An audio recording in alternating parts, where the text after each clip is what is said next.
YouTube आपको बता रहा होता है यूट्यूबर्स को कि आपकी ऑडियंस क्या देखना पसंद करती है। मीन्स कुछ की ऑडियंस जैसे वाइटनिंग के का बहुत क्रेज़ होता है, कुछ को स्किन केयर का, कुछ को होता है कि डेली व्लॉग्स का। तो वो चीज़ आपको यूट्यूब बता रहा होता है कि आपकी ऑडियंस ये देखना पसंद करती है। अभी अगर मैं अपने चैनल की बात करूँ ना, तो मेरे चैनल पे जो सबसे ज़्यादा क्रेज़ है ना लड़कियों का, वो ये है कि मेरी ऑडियंस सबसे ज़्यादा पसंद करती है कि मैं उनके साथ रीज़नेबल प्राइस में और best organic whitening lightning cream share करूँ। अभी जो आप लोगों के साथ क्रीम शेयर करने लगी वो है सिंपलिस्ट का विटामिन सी। इसमें जो विटामिन सी की पोटेंसी है वो 10% है, और इसके अलावा इसमें नियासिनामाइड है और एल्फा-बटन है। विटामिन सी सबको पता है स्किन ब्राइटनिंग के लिए यूज़ किया जाता है, स्किन बैरियर जो होता है ना उसको इन्हेंस करता है, और एल्फा-बटन और नियासिनामाइड ये दोनों इंग्रेडिएंट स्किन को मॉइस्चराइज भी करते हैं, डार्क स्पॉट और पिगमेंटेशन वगैरह के लिए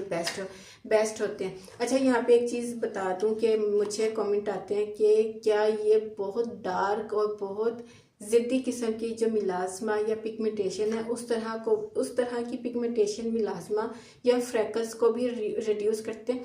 डिपेंड करता है कि आपकी स्किन किस कंडीशन में है, आपने क्या ऐसा यूज़ किया है कि आपकी स्किन इतनी ज़्यादा डैमेज और एक्सपोज हो गई है, और फिर वो प्रोडक्ट उसी तरह आहिस्ता आहिस्ता काम करता है। इसको फर्स्ट टाइम यूज़ करूँगी और आप लोगों के साथ फिर उसी तरह कुछ टाइम बाद 1 वीक या 2 वीक्स के बाद मैं इसका एक प्रॉपर रिव्यू आप लोगों के साथ शेयर करूँगी कि ये बेस्ट है या नहीं। अगर बात करूँ इसकी प्राइस की तो रिजनेबल प्राइस में है, और वैसे ही अब तो तमाम ब्रांड ने सेल लगाई हुई है 11/11, तो आपको सेल में ये और ज़्यादा रीज़नेबल प्राइस में पड़ जाएगी।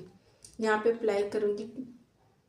इसमें अच्छा फ्रेगरेंस नहीं है। सिंपलिस्ट के मैंने जितने प्रोडक्ट यूज़ कर रही हूँ अभी तक, स्टिल उनमें कोई फ्रेगरेंस नहीं है, कोई केमिकल नहीं है। मैं इनके 2 टोनर यूज़ कर रही हूँ और 2 मैंने इनकी ये क्रीम यूज़ की है। यहाँ पे अप्लाई करूँगी और आप लोग खुद देखिएगा टेक्सचर। अगर बात करूँ अभी फ़िलहाल मुझे ये थिक लग रहा है इसका टेक्सचर, बाकी देखती हूँ कि कितनी देर में ये मेरी स्किन एब्जॉर्ब कर। अच्छा, टेक्सचर की बात करूँ ना, थोड़ी सी मुझे ये स्टिकी लगी है, लेकिन ऐसे जैसे बहुत इजीली आपकी स्किन में एब्जॉर्ब नहीं होगी, थोड़ा सा टाइम लेगी।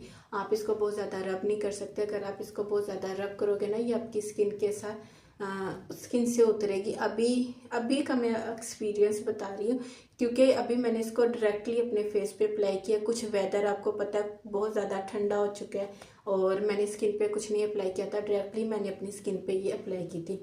रेकमेंडेड है या नहीं, और यूज़ करनी चाहिए या नहीं, किस तरह